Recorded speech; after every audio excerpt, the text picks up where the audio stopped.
Salutations révolutionnaires. Comme disait Nelson Mandela, je ne perds jamais. Soit je gagne, soit j'apprends.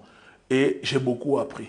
Par cette vidéo, au nom de la Ligue de défense noire africaine et de la confrérie des frères panafricains, en tant que leader panafricaniste, je souhaite apporter mon soutien indéfectible aux agriculteurs français qui manifestent en ce moment en France pour dénoncer leurs conditions et faire entendre leurs revendications à ce gouvernement, à ce régime dirigé par le batracien Macron-Poléon, ce rejeton, ce roitelet qui a pris en otage la France, imposée par le gouvernement invisible. Parce que vous savez, en ce moment, la France, c'est la dictature. Et la dictature dirigée par une junte. Alors, pour ceux qui ne comprennent pas, en ce moment en France, les agriculteurs sont en train de manifester.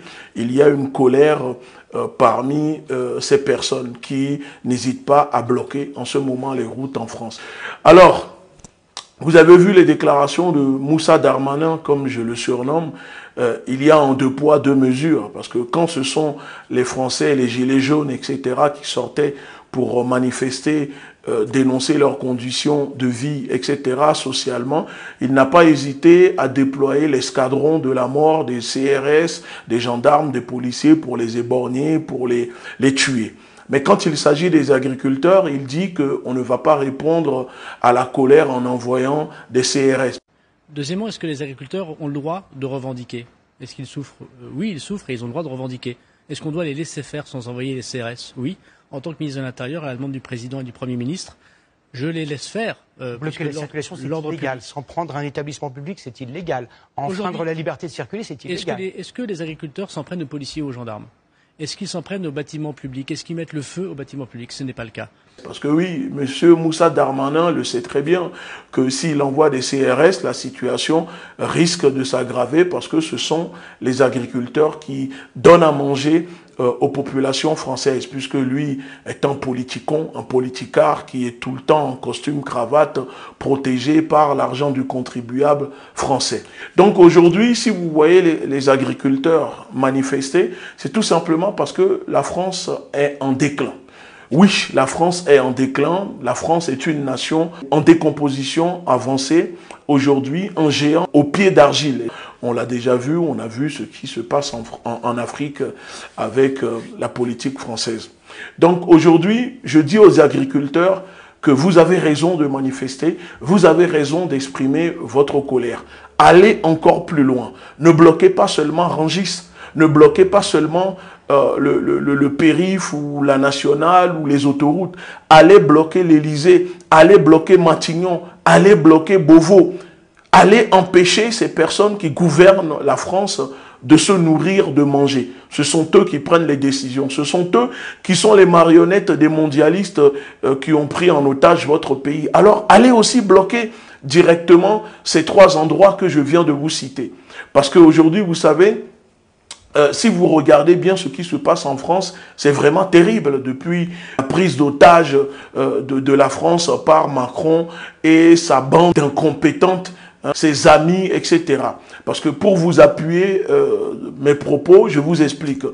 Vous prenez la balance commerciale de la France et de l'Allemagne, 2019-2020. En milliards d'euros, bien sûr. La France, c'est moins 72,80. L'Allemagne, c'est plus 182, 228. Vous comprenez ou pas? Vous pouvez les vérifier. Donc aujourd'hui, voilà la triste réalité française que vivent ces pauvres agriculteurs depuis 1970.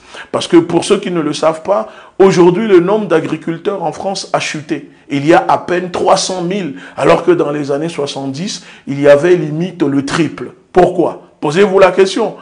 Tout simplement, aujourd'hui, la France importe la majorité de ce qu'elle consomme. Alors qu'avant, elle exportait ce qu'elle produisait. Alors, la faute vient d'où? Bien sûr, c'est les dirigeants.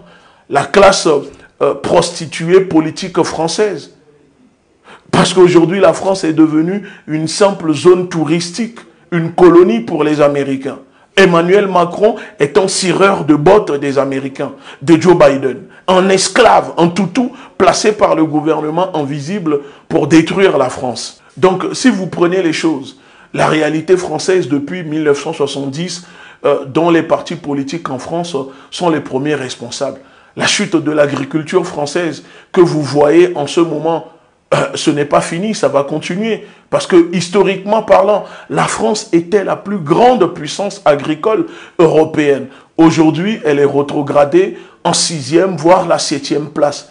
Pourquoi? Posez-vous la question. Le nombre d'agriculteurs divisé en deux entre 1970 et 2023, selon le journal Écho. Vous pouvez vérifier. Et donc, pour finir, je dis tout simplement que la France est le pays qui a proclamé les droits de l'homme, mais pas celui qui les applique.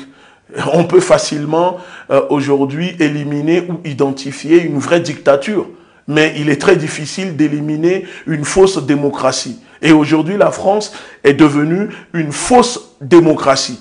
Parce que, vous savez, comme disait l'écrivain britannique, auteur du livre « Le meilleur des mondes », il disait que la dictature parfaite aurait les apparences de la démocratie. Une prison sans mur dont les prisonniers ne songeraient pas à s'évader. Un système d'esclaves où, grâce à la consommation et au divertissement, les esclaves auraient l'amour de leur servitude. C'est Aldous Huxley, je crois, qui le disait dans son livre. Donc, c'est ce qui se passe aujourd'hui en France. Le peuple français vit dans une dictature, mais grâce au divertissement, ils ont du mal à se rebeller. Parce que, comment vous pouvez comprendre que les Français sont sortis manifester contre ce gouvernement? En ce moment même où les agriculteurs sont dehors en train de bloquer les routes, ils sont tous là, dans leur maison, dans leur foyer, devant leur télé, à les regarder, écouter les propagandes, les mensonges que ces médias qui, travaillant pour le gouvernement, balancent directement depuis l'écran de leur télévision.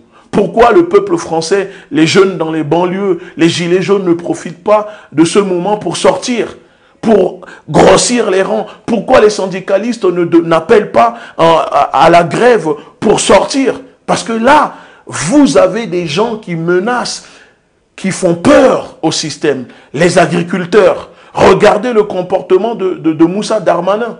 Donc c'est le moment. Pourquoi tous ces responsables de mouvements en France, etc., ne demandent pas en ce moment aux jeunes, aux populations de sortir pour grossir les rangs et faire plier, faire tomber ce gouvernement? C'est le moment. Vous pouvez le faire. Libérez votre pays, rejoignez les agriculteurs. En tout cas, je vous apporte mon soutien et intensifier vos manifestations, vos revendications. Il faut faire plier le gouvernement de Macron et ses petits copains. Ok? Parce qu'aujourd'hui, vous êtes pris en otage par l'impérialisme LGBTQ qui vous impose des choses et qui ne vous écoute pas. Libérez votre pays. Nous sommes avec vous. Mes salutations depuis l'Afrique.